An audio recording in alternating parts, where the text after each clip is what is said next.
ಬೆಳಗಾವಿ ತಾಲೂಕಿನ ಮಚ್ಚೆ ಗ್ರಾಮದಲ್ಲಿಂದು ಆಯೋಜಿಸಲಾಗಿದ್ದ ವಿಕಸಿತ ಭಾರತ ಸಂಕಲ್ಪ ಯಾತ್ರೆಗೆ ಕೇಂದ್ರದ ಬಂದರು, ಹಡಗು ಮತ್ತು ಜಲಮಾರ್ಗಗಳ ಹೆಚ್ಚುವರಿ ಕಾರ್ಯದರ್ಶಿ ರಾಜೇಶ್ ಕುಮಾರ್ ಸಿನ್ಹಾ ಚಾಲನೆ ನೀಡಿದರು.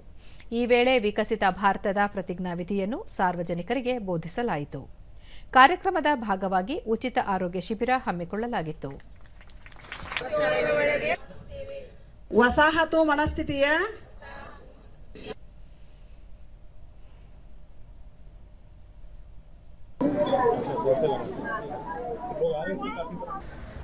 ಬಳಿಕ ರಾಜೇಶ್ ಕುಮಾರ್ ಸಿನ್ಹಾ, ಗ್ರಾಮೀಣ ಕಾರ್ಮಿಕರು, ರೈತರು, ಮಹಿಳೆಯರ ಪ್ರಗತಿಗಾಗಿ ಕೇಂದ್ರ ಸರ್ಕಾರವು ಹಲವು ಯೋಜನೆಗಳನ್ನು ರೂಪಿಸಿದೆ. ಕಟ್ಟಕಡೆಯ ವ್ಯಕ್ತಿಗೆ ಕೇಂದ್ರ ಸರ್ಕಾರದ ಯೋಜನೆಗಳನ್ನು ತಲುಪಿಸುವ ನಿಟ್ಟಿನಲ್ಲಿ ವಿಕಸಿತ ಭಾರತ ಸಂಕಲ್ಪ ಯಾತ್ರೆಯನ್ನು ಕೈಗೊಳ್ಳಲಾಗಿದೆ ಎಂದು ತಿಳಿಸಿದರು.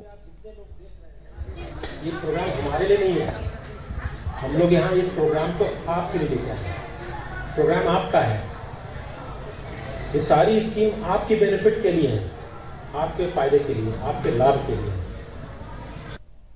ದೂರದರ್ಶನದೊಂದಿಗೆ ಫಲಾನುಭವಿ ನಿಖಿಲ್ ಪ್ರಧಾನಮಂತ್ರಿ ಉದ್ಯೋಗ ಸೃಷ್ಟಿ ಯೋಜನೆಯಡಿ 10 ಲಕ್ಷ ರೂಪಾಯಿ ಸಾಲ ಪಡೆದು ಸ್ವಯಂ ಉದ್ಯೋಗ ಆರಂಭಿಸಿದ್ದೇನೆ.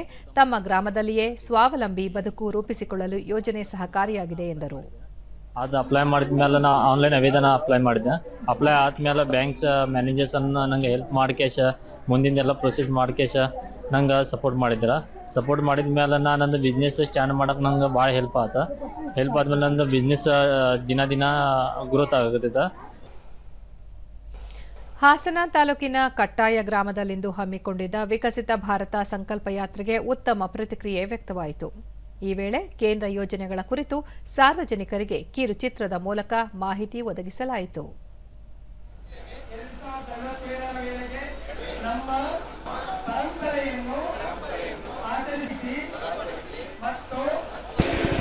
ಬಳಿಕ ದೂರದರ್ಶನದೊಂದಿಗೆ ಫಲಾನುಭವಿ ಬೆಟ್ಟೇಗೌಡ ಕಿಸಾನ್ ಕ್ರೆಡಿಟ್ ಕಾರ್ಡ್ನಲ್ಲಿ ಸಾಲ ಸೌಲಭ್ಯ ಪಡೆದು ಕೃಷಿ ಕಾರ್ಯದಲ್ಲಿ ತೊಡಗಿದ್ದೇನೆ. ಅಲ್ಲದೆ ಈ ಯೋಜನೆಯಡಿ ಹಲವು ಸೌಲಭ್ಯಗಳನ್ನು ರೈತರಿಗೆ ಒದಗಿಸಿರುವುದು ಸಂತಸದ ವಿಚಾರ ಎಂದರು.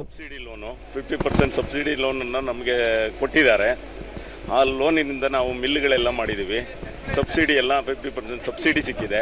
ತುಂಬ ಅನುಕೂಲ ಆಗಿದೆ. ನರೇಂದ್ರ ಮೋದಿಯವರು ಕೊಟ್ಟಿರೋಂಥ ಈಗಿನ ಸ್ಕೀಮ್ಗಳಲ್ಲಿ ಭಾರಿ ಅನುಕೂಲ ಆಗ್ತಾ ಇದೆ.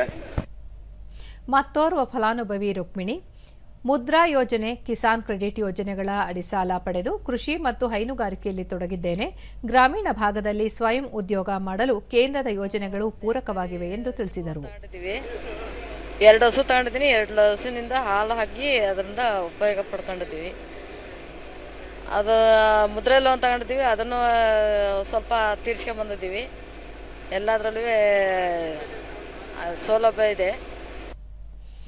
ಫಲಾನುಭವಿ ದಾಸಶೆಟ್ಟಿ ಪಿಎಂ ಕಿಸಾನ್ ಸಮ್ಮಾನ್ ಯೋಜನೆ ರೈತರಿಗೆ ಪ್ರೋತ್ಸಾಹದಾಯಕವಾಗಿದೆ.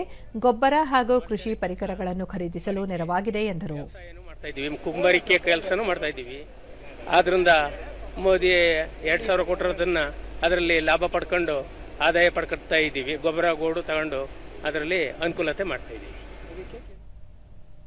ಕೇಂದ್ರ ಸರ್ಕಾರದಿಂದ ಅನುಮತಿ ಮಾಡಿಕೊಟ್ಟಿದ್ದಾರೆ.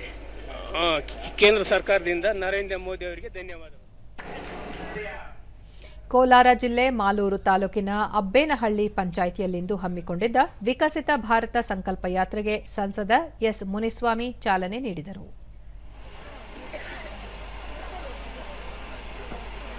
ಅಭಿಯಾನದಲ್ಲಿ ಉಚಿತ ಆರೋಗ್ಯ ಶಿಬಿರ ಆಯೋಜಿಸಲಾಗಿತ್ತು.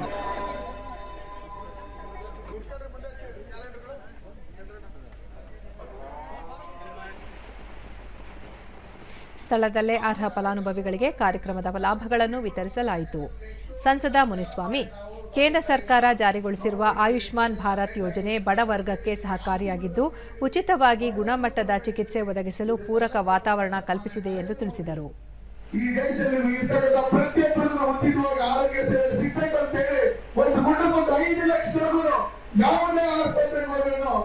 ಆಯುಷ್ಮಾನ್ ಭಾರತ್ ಕಾರ್ಡ್ ಹೊಂದಿದ್ರೆ ಸಾಕಾದ್ರೆ ನೋಡಿದ್ರೆ ಚಿಕಿತ್ಸೆ ಕೊಡಬೇಕಂತ ಹೇಳಿ ಸನ್ಮಾನ್ಯ ನರೇಂದ್ರ ಮೋದಿ ಅವರು ಸುಮಾರು ಹಾಸ್ಪಿಟಲ್ಗಳಲ್ಲಿ ದೂರದರ್ಶನದೊಂದಿಗೆ ಗ್ರಂಥಪಾಲಕಿ ಮುನಿರತ್ನಮ್ಮ ಆರ್ಥಿಕ ಸಮಸ್ಯೆಯಿಂದ ಚಿಕಿತ್ಸೆ ಪಡೆಯಲು ಸಾಧ್ಯವಾಗಿರಲಿಲ್ಲ. ಆದರೆ ಆಯುಷ್ಮಾನ್ ಕಾರ್ಡಿನ ಮೂಲಕ ಉತ್ತಮ ಚಿಕಿತ್ಸೆ ದೊರೆತಿದೆ ಎಂದರು.